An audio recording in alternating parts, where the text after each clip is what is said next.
So, as a man, the only way you can get marriage is from God. Actually, many people would say God is not involved, God does not give you anybody wife, God does not do this and that. Well, if he doesn't do it, the ones that we have been practicing since all these days, why are we having so many embittered people these days that are getting tired of marriage? Meaning, all the ways and devices that we have set out for ourselves are not working. So, this shows you that the only thing to fall back on is God. Now, you must know that it is God that will give you a wife. He who finds a wife has found a good thing and obtained favor of the Lord. That's what Proverbs said. Now, who kept the wife? Where was she kept? Then how would you find her? Then he say, if who finds, it's not that you go out and you set out to be looking for random things. It is God that will direct you that is the place. Why? Because it is what he wants to use for you to fulfill the purpose why he has created you. Now, if you go to Genesis 1, during creation, you will see that God created everything a man needs before he created the man. He created the seed, the fruit before seed. He created food, which are herbs, which are from fruits, herbs, animals. Then now created man. Now told man to rule over everything. Now when God put man in Genesis 2 verse 15, when he put man in the garden, his word of Eden, he told him, gave him an instruction: dress and keep. Dress, make it be beautiful. Keep, I give you a garden. Do not make it a forest. Beautify and keep natural. Keep as I have given you. Don't add to it. Don't remove from it. Just keep it like that. Keep it sane. Keep the environment okay. Keep the atmosphere alive as I have given you. Now, after God has done that, he now give me an instruction. First instruction is keep and dress. The next instruction is that of all the trees you can eat them, but the tree of wisdom, of the knowledge of good and evil, don't touch it. Don't eat it. Now you see what God is doing. Can you see where I'm going? Firstly, before you can say I am ready, you must have the instruction of your life. God should have instructed you about something that is in the way of the purpose. And when we say purpose, it gets confusing. But if you don't really want to know your purpose, take your name and break it down. You will see the reason why God has created you, or where he has put you anywhere, or where he has put in your family and all that in your name. Moving forward, so God gave the first man instruction. Then, after he first gave him work, then he gave him instruction. Now, so you too, you are a man. God gives you work, then he gives you instruction. That has been the template God has been running with all the preachers in the Bible. Give them work, give them instruction. Give them work, give them instruction. Instruction follows work. Just like a calling, like Ephesians 4 verse 11. When you have a calling, you have instruction that backs it.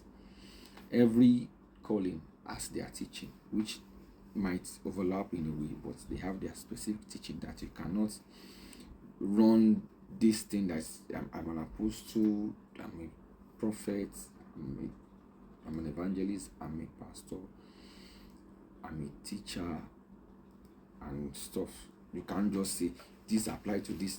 There are few that will apply to each other, but they are calling. So a man is a calling on his own. Being a man. Now, there's a difference between a male and a man. Let's get that clear. The male is the gender, random gender. Man is a matured male that has received work and instruction from his creator. Invariably, a man is an advanced male who knows what he is doing, having the sense of responsibility, knowing what he is supposed to do, when he's supposed to do it, and how he's supposed to do it. Not just random people. A male is just for reproduction, just like a female is for reproduction. Those are just gender. So you have a man, so you grow and mature into being a man. There are steps that you take to mature to being a man. You start from a babe, you grow to a child, you grow to a son, then you come into a man. So those steps of maturity are the way that you have been dealing with God. You have been dealing with God. Your relationship has been growing. As a child, when you are introduced to God, or where God introduces himself to you, he will give you all things. If you cry, he will give you. If you do this, he will give you. If you do that, he will give you. When you mature to a child in the spiritual, in the certain age, as a child, he will still be nurturing you, but the how he will deal with you would be different from how he will deal with a babe. Now he would, just like a baby that is from 0 to 5, or let me say 0 to 6, then from 7 to 12 or 13. There are different things, different foods they will eat, different ways they would be dealt with, because from 0 to 5, just learning how to walk, how to talk and all that. But from like 7 to 12, he's already working, going to school and all that. So what will be introduced to you will be different. And as a child, when Hebrews was talking in Hebrews 4, as a child, you cannot be given everything.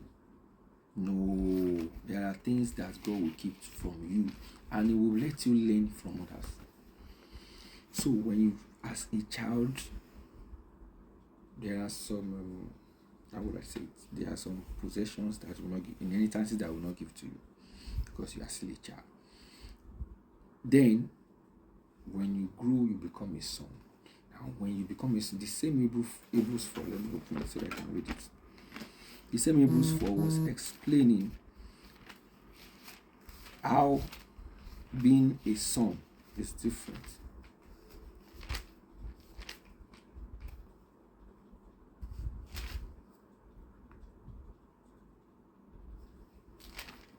Hebrews 4, sorry.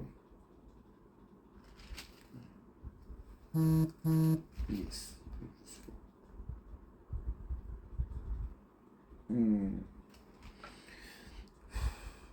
Okay, so not Hebrews 4, sorry. But the book of Hebrews, Galatians 4. Apologies, please. Galatians 4, yeah. Galatians 4, when he was speaking about the journey of, Galatians 4.